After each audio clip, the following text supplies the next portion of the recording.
बिस्मिल्लाहिर्रहमानिर्रहीम। अस्सलाम वालेकुम dear students and viewers. I am Aamir Amar academy की जानिब से आज एक न्यू और इंटरेस्टिंग वीडियो के साथ हाजिर हूँ। उम्मीद करता हूँ कि आप लोग बिल्कुल ठीक ठाक होंगे। तो आज की इस मज़ेदार वीडियो में हम 3D लोगो को डिज़ाइन करने वाले हैं।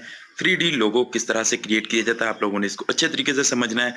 M और J दो लफ्ज़ों का हम 3D लोगो क्रिएट करेंगे। M और J ये दोनों को हम एक 3D लोगो में डिज़ाइन करेंगे, एक बहुत ही ज़बरदस्त शेप में। बहुत ही कमाल की वीडियो होने वाली है। इस वीडियो को अभी से लाइक कर दें। फर्स्ट टाइम हमारे यूट्यूब चैनल पर आए हैं तो सब्सक्राइब कर दें, और किसी चीज़ की किसी टूल की समझ ना आए तो आपने कमेंट सेक्शन में लाजमी से कमेंट करना है। और ये कंप्यूटर की स्क्रीन पर चलते हैं और अपना 3D लोगो डिज़ाइन करते हैं। So let's get start.